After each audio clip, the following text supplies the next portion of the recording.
In this tutorial, I'm going to show you how to set up more advanced looking glass with a lot more controls than what we did in the simple version of the glass tutorial. And in this tutorial, I'm going to show you how to set up roughness controls. That includes a texture, opacity controls that also include the texture, how to set up normal map to be used along with the glass, and also how to set up your base color and additional opacity color that can be used together with the glass color to introduce secondary color. So this way you have full controls that you can adjust for glass color, opacity color, introduce a normal map to create some kind of a design, or just go back to flat. You can use an opacity texture to introduce some variety within the opacity of your glass, or go back to a solid see-through glass, as well as using a roughness through a texture, or just go back to a single value as we did before for the simple glass. So this version of the material is going to allow you to have a lot more controls to tweak the glass to what you would want, and then also switch out different textures so you can customize the glass and get more advanced looking glass inside your environments. So let's begin.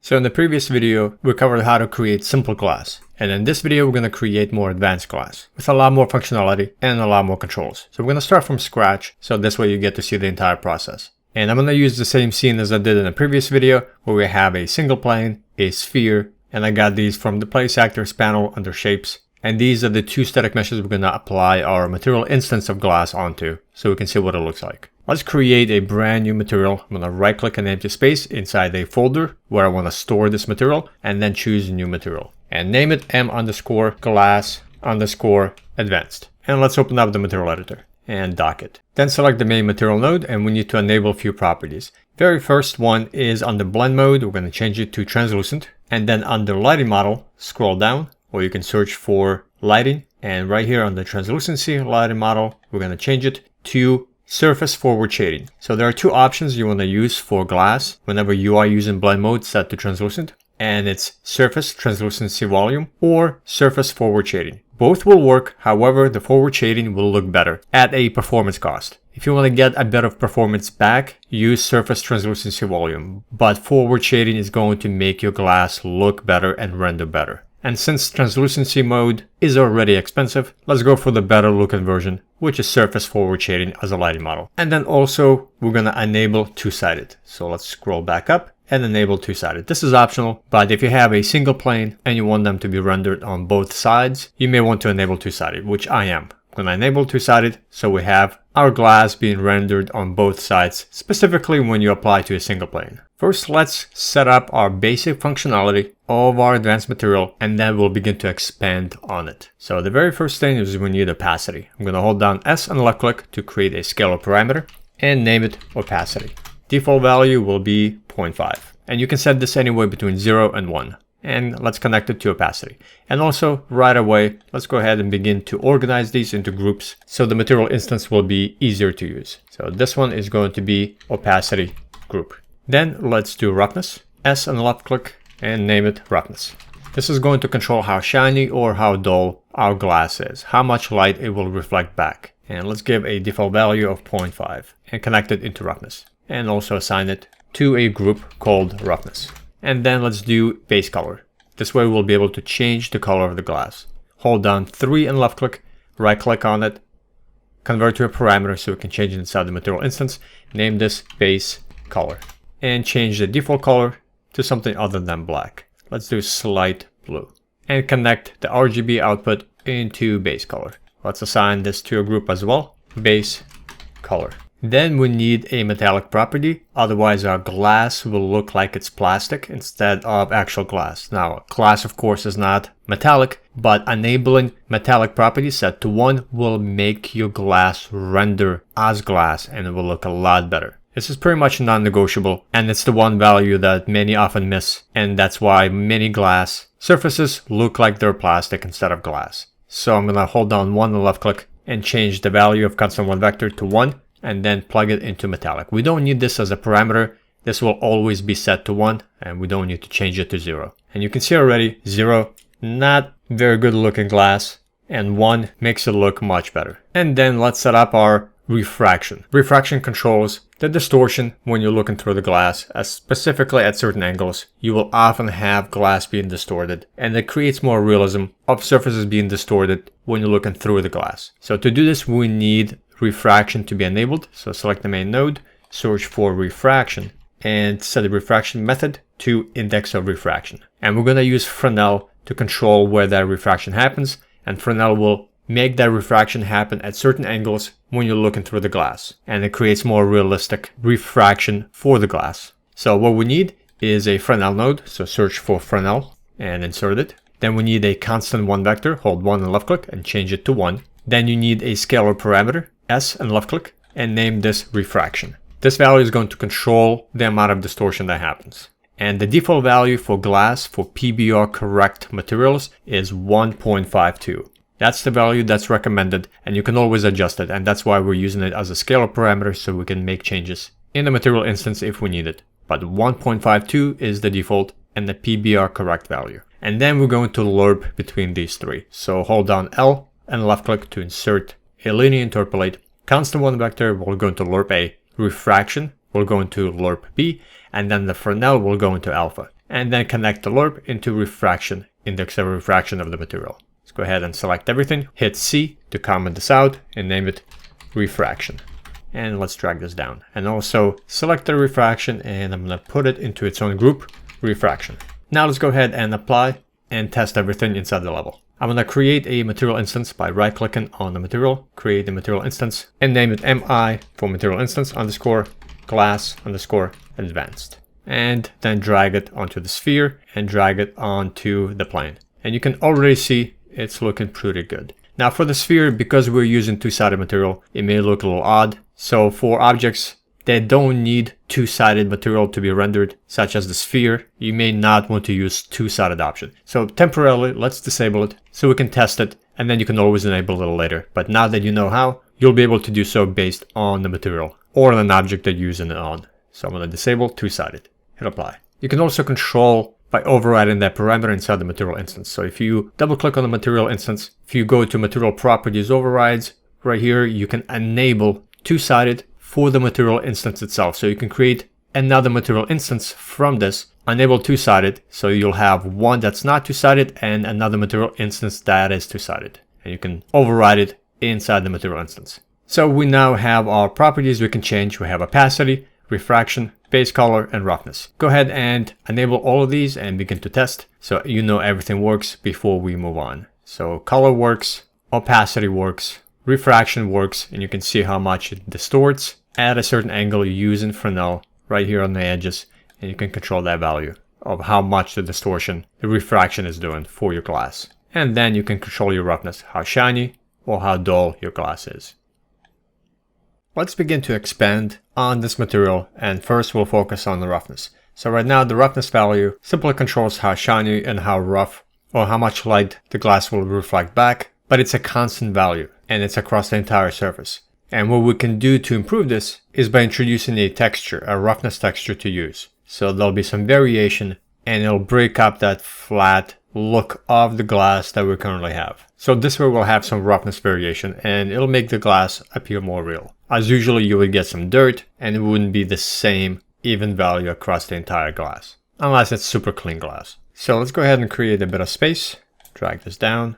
Metallic property can be dragged right here. We're not going to be dealing with this. So for roughness, we need a texture. We are going to use starter content textures, but you can use your own. And it's best to use a texture that has 3 different channels packed into one. So this way you can have some variation you can use, because we're going to be using a single channel, not an RGB channel from a texture. So let's go to starter content and see what we can grab to test things out. So inside starter content, inside textures, we have some noise we can use right down here. This was pretty good. It doesn't have separate individual textures to choose from each individual channel, but we can just use one of these. And this is a good generic roughness that we can start with. But when I was talking about using a packed texture, so for example, this one right here, shelves M, let's open this up. This specific texture has 3 different channels packed with different information. So in the green channel, you have one type of information. In the red channel, you have another type of information, and there is nothing in the blue.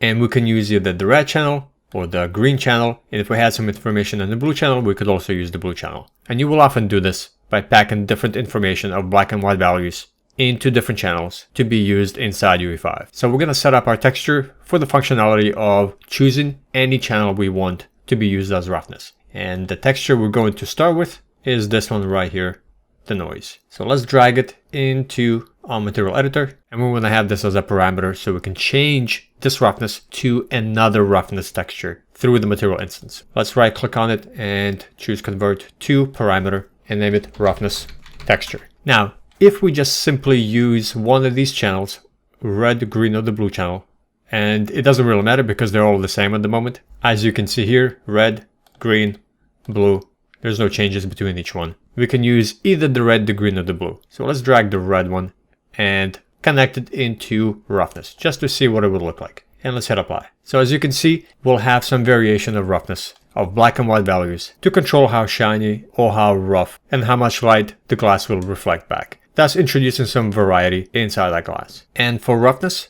white is dull, not reflecting any light back, and black is shiny. So that's the effect that we're getting at the moment. You can see most of this is white, so it's going to be dull, and black is going to be shiny, as you can see right there in parts where the black is. So that's how you can understand the black and white values of your roughness. White is dull, black is shiny. So we want to go ahead and be able to choose the red, the green, or the blue channel through a component mask, because we want to be able to introduce a texture that's packed with 3 different roughness variations. Not with this texture, but with, of course, another texture. So let's disconnect this red channel because we're going to be using the RGB and we need a component mask. So right click on empty space and search for component mask, insert it, and then right click on it and convert to a parameter. This will allow us to choose individual channels inside the material instance and name it roughness texture channel or something similar, and then connect the RGB into the input of the component mask. And then in the component mask, choose which channel that you want to have the default as. So let's choose the red channel as our default, and let's place both of these into their own group. Let me go ahead and actually choose them individually and put them into roughness. So we're going to be doing this again as we go along so the material instance is more organized. Alright, so now we can choose individual channels from this texture, from this roughness texture. But we still don't have many controls of what we do to this roughness texture. So the first adjustment we want to make is contrast. And to change contrast of the channel that you're using, the black and white values, it's very simple to set up. All you need is a power node. So right click on empty space, search for power, insert it, and then we need a scalar parameter to control the amount of the contrast. So hold down S and left click, name it roughness contrast, and change the value, the default value, to 1, which means no changes. And then connect the contrast parameter into exponent, and then the roughness texture channel component mask into power base. And then let's connect power into roughness to test. Hit apply and let's take a look. So you can see no changes being made, but now we can go ahead and do a couple of things. First, we can change the texture, we can choose a channel, and then we can adjust roughness contrast, which is extremely useful and helpful because now we can vary the black and white values and see how it looks on our glass. Let's go ahead and choose a different texture so we can test out the channels, see how they work. So I need a texture that has 3 different channels packed into it with different information. And this texture has to be sRGB disabled. So if I double click on the texture, just to show you, let me move this out of the way. Many of the packed textures will have a value right here, sRGB. And this should be disabled for whenever you are using a packed texture with different information within each. And for many of these, sRGB will be disabled. So for this one right here, door M, you can see sRGB has been disabled. And this one has 3 different informations of black and white values being used. So we could use this one just to test things out. So let's go ahead and use the door. I'm gonna grab this door texture and we're gonna drag it on top, replace the roughness texture to something else. And now we can choose either the red channel, the green channel, or the blue channel. And depending on what type of information it has, the black and white values, it'll control the shininess or the dullness of the glass. And then we can adjust the contrast further. Alright, so the roughness texture and the roughness channels work. Let's go ahead and reset them back to defaults. We know they work, and we can go ahead and disable them. And let's put the roughness contrast into a group called roughness, so it's organized better. Next, whenever you are using a roughness texture, it's good to have minimum and maximum values you can control for your roughness. So instead of using a single value, just like we did before with this, you'll have more control when you use a lerp of minimum and maximum values to control and adjust your roughness. So what we're going to do is we're going to set up a lerp with 2 different values to control our texture and how that roughness will look. And to do this, insert a lerp, a linear interpolate, hold L and left click, and then we need 2 values. 2 constant 1 vectors. So hold S and left click and name the first one roughness min for minimum. Let's duplicate it and rename this one to maximum. So we'll have a minimum value and a maximum value, and the maximum value set it to 1. Take the roughness minimum, plug it into lerp A. Roughness maximum will go into lerp B. Then the power will go into alpha. And essentially what we're doing is we're lerping between 2 values for whichever texture channel we're using. And we just happen to be applying some adjustments before we're using the minimum and the maximum values for roughness adjustment, for its intensity. So these 2 values are intensity of your roughness. And then let's take the lerp and connect it into roughness. And now let's hit apply and test. Let's enable minimum and maximum. So here's what it looks like at default.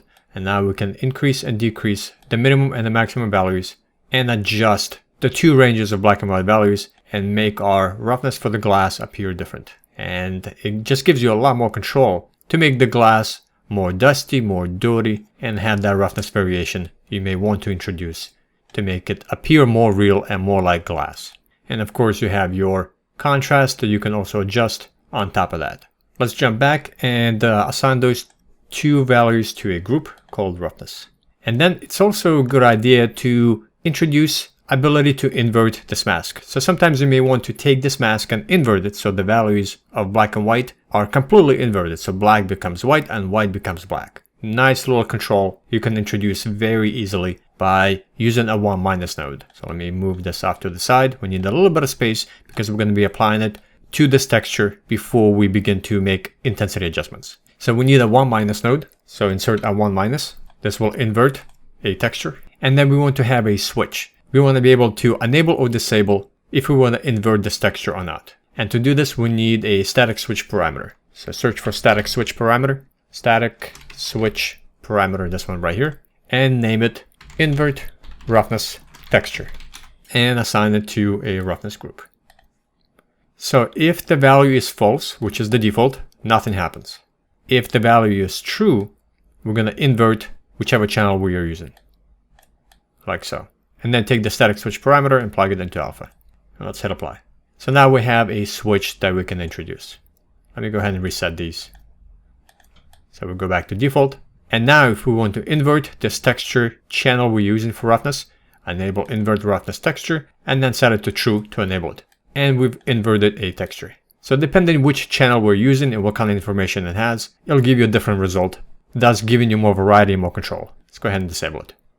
And then one more control we want to introduce for roughness is ability to go back to the regular intensity of a constant 1 value without any textures being applied, without any roughness texture being applied on top. Just go back to what we had before originally by default. So to do this, we can introduce another switch, and we can switch between using a roughness texture, which will introduce all of these controls, or just go back to a very basic way to control your roughness intensity for the glass with a single value. So let's create a little bit of space, and we need another static switch parameter. So right click on the empty space, search for static switch, insert a new one, name it. In my case, I'm going to name it use roughness texture. So by default, we'll be using a single value, which is false. So that's what we're going to have by default, just a single value. And then if we want to use a texture, we simply enable it and set it to true by taking the lerp from all this we connected and hooked up and going into true. So if it's false, default, we're using this. If it's true, all of this will show up and we'll be able to use the texture. And then take the use roughness texture, static switch parameter, go into roughness, like so. Now let's hit apply. And actually, let me go ahead and make sure that everything has its roughness group assigned to it. Let's assign the static switch parameter, the new one we just created, into roughness, and let's test. So you can see by default, we have just a single roughness value. And then let's say I decided, you know what, I want to use the texture instead. We can go ahead and enable the static switch, set it to true. The single intensity value will disappear and all the other values to control your roughness texture will appear. And now you can go ahead and begin to make adjustments to whatever you need, changing the texture, choosing the channel, and so on. And if you want to revert back, simply disable use roughness texture and turn it off. And actually, I want to have this property right here, use roughness texture. Let me go ahead and enable it really quick. You can see that it pops down on the bottom. To keep things organized, I actually want this value appear at the very top. So to do this, we can simply assign sort value to any of these nodes. And I'm going to select this one right here, use roughness texture, and under sort priority, let's give it a 10. And this will just rearrange it in the order of numbers. Lower number will be higher in sort order. So let's hit apply and see what that does. So you can see that puts use roughness texture at the very top. And you can go ahead and rearrange any of these in any way by assigning specific sort order. By default, the sort order is set to 32. And depending where you want these to show up inside the material instance, just give a higher or lower sort order. Let's select all the roughness nodes, hit C to comment them out, name it roughness. And now you have full roughness controls to make your glass appear how you want it.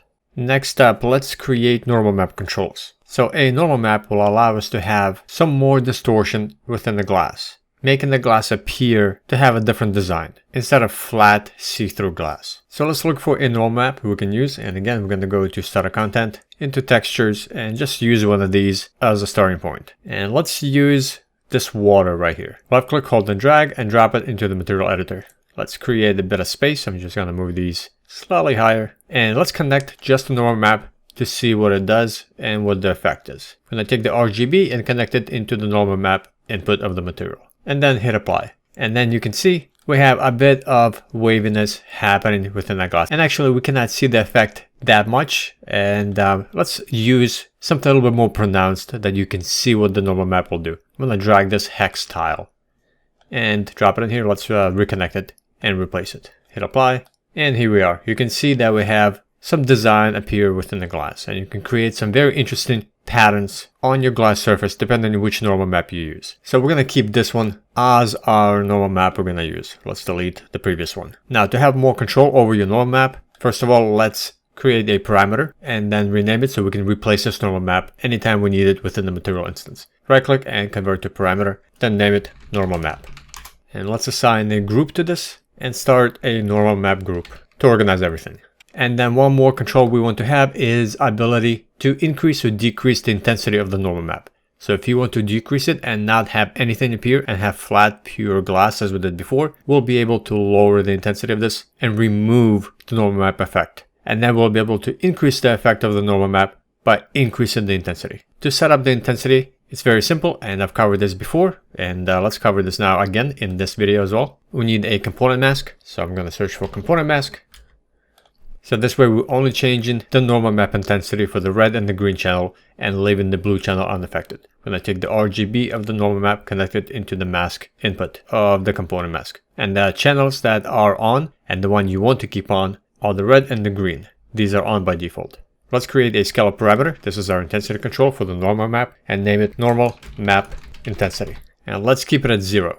This is going to set everything to a flat normal. Then we need a multiply, hold M and left click and multiply these two together. Component mask to multiply A and intensity controls to multiply B. And then we need to append the blue channel back in. Simple way to do this is search for append node or append vector and then a constant 1 vector. Hold 1 and left click. And by changing this to 1, it simply appends the leftover blue channel, which is not being used at the moment, but appending it back by taking multiply to append A and then 1 to append B, it adds that blue channel back in. So we're essentially changing only the green and the red channel, leaving the blue channel unaffected, and then we're connecting the blue channel back in. And the append now can be connected to normal map. Here we are, click apply, and before I do that, let's put normal map intensity into a group, normal.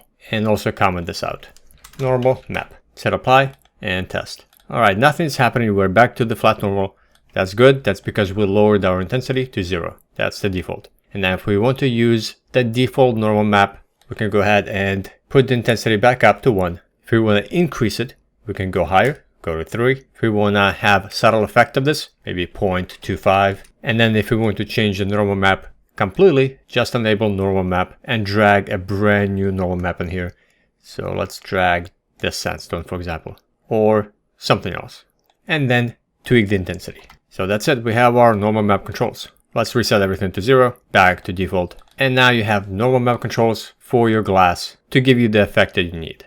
Next up, we can expand on our opacity controls. So at the moment, our opacity is controlled by a single value from 0 to 1. We can make the glass more opaque, essentially solid. It still acts like glass, but we cannot see through it. It just reflects the environment around it. And let me go ahead and lower, actually turn off some of the roughness values. Just go back to using the roughness without the texture. And then we can change the opacity so we can see through it, making the glass transparent.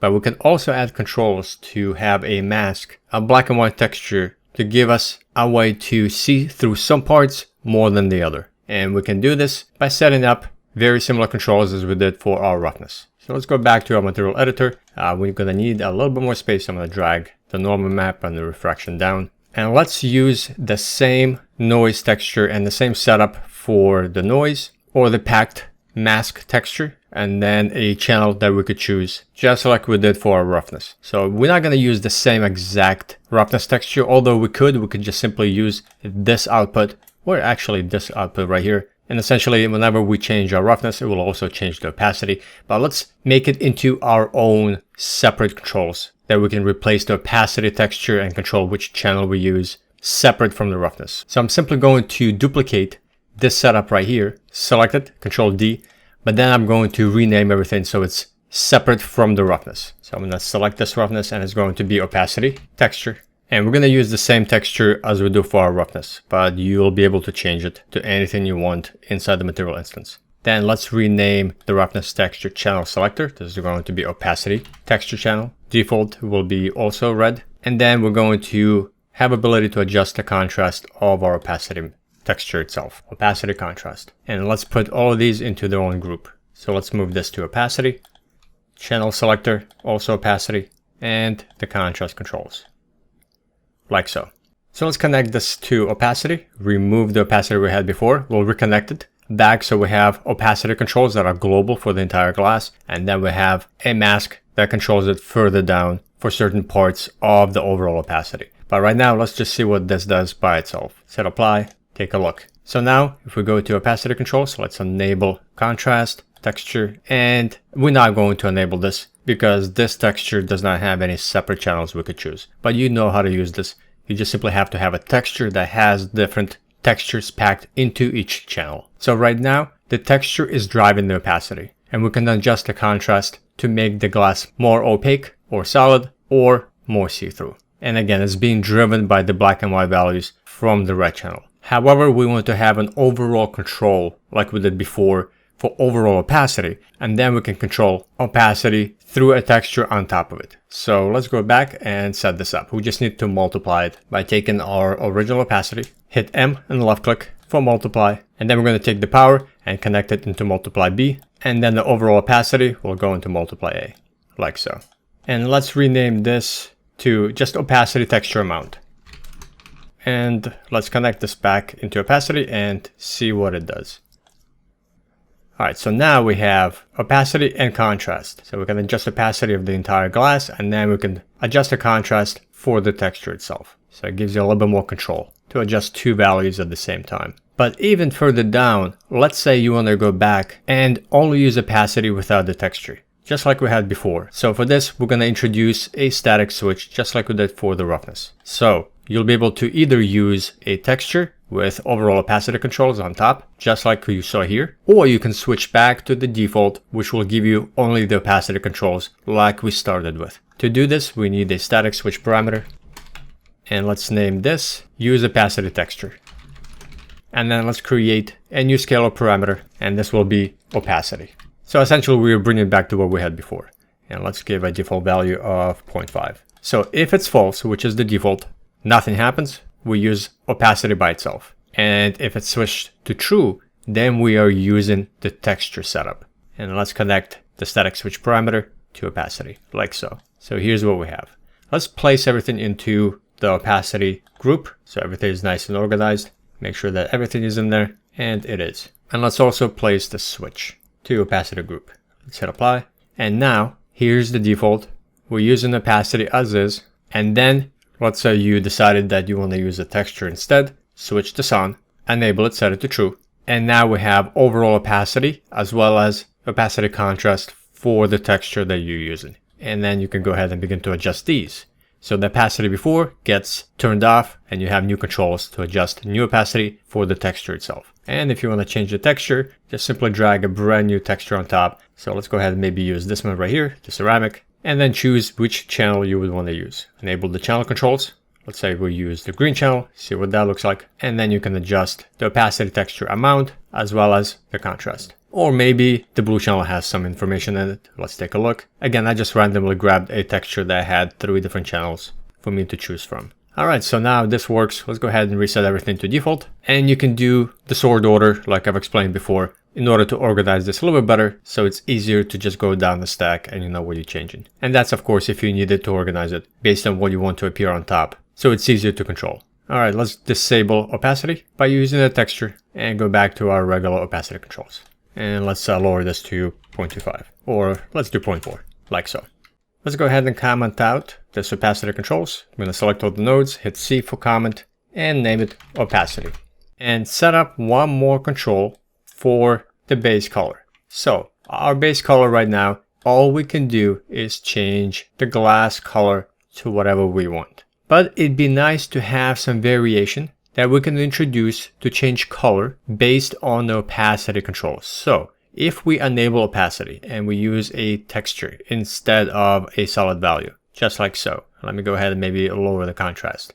Or maybe let's increase the texture amount of opacity and then lower the contrast or increase it. So here's what we have, something like this. And then if we change the color, we are changing the color for everything, but it'd be nice to have separate controls to change the glass color and also change the opacity, whichever parts are becoming opaque or whichever parts are becoming see-through. So that ability to change additional color on top of your glass color, depending on the opacity texture that you're using, would be a nice effect and a nice control to have. So let's set this up. Let's go back to our material, and to do this we need another constant 3 vector, 3 and left click, convert it to a parameter, and let's name it opacity color. Let's assign it to base color group and change the color. Let's go to something else, something that could reflect dirt. So let's go a little bit more brown, orange, something like that, a little bit darker, like that. So that would be our default color. We're then going to lerp between these two values, the glass color or the opacity color. And let's rename the base color to glass color instead.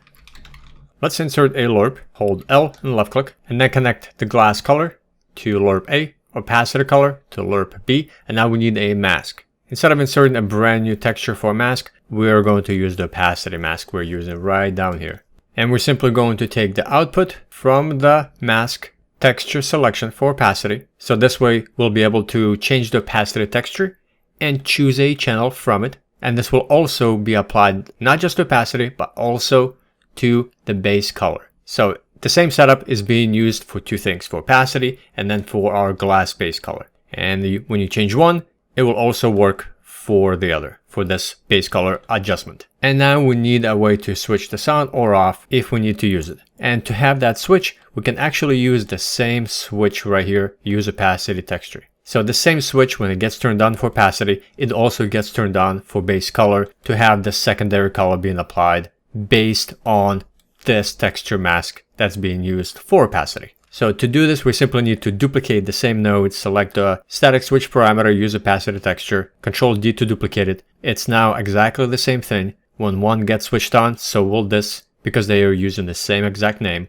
and just simply drag it up here. And the default will be off. So glass color, that's the default, set to false. And when it gets turned on, set to true. We're now going to be going through the lerp and added in that opacity color and the alpha texture from the opacity as a mask. And now this gets connected to the base color input. So here's our setup.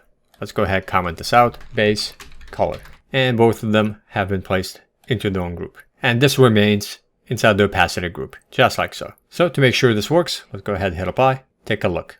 And so far it seems like it's working. So we already enabled use opacity texture. Here's what it would look like before. We're simply using a solid glass color to change everything for the glass. Entire glass color is getting updated. Then whenever you want to use opacity as a texture, when you turn this on, the base color also gets turned on, and then we have secondary controls for opacity color. So now we can adjust the glass color itself and then the opacity color based on the texture mask that's being used. So you can see that's being changed as well. So it introduces a secondary color into the glass for those parts using the opacity mask. So we can go ahead and just maybe keep the default, but you can see you can now change it separately. And then once you've adjusted the glass color and the opacity color, we can go ahead and tweak further the opacity texture amount, the contrast, and continue on adjusting all the other values we introduced. You can use the roughness texture and have more controls here by adjusting even further of how the glass will appear. Contrast, roughness minimum, roughness maximum. So you now have a lot more controls and more precision for the glass you would want to make the glass appear exactly how you would want it inside your level. So here's just after a few minutes of tweaking some of these values, here's what I came up with. A very quick way of getting really good looking glass with different amount of controls for your opacity, for your roughness, for your refraction, for your normal map, your base color and your opacity color. And that is even without changing any of the normal maps, opacity textures or roughness textures, just using whatever we set up in the tutorial.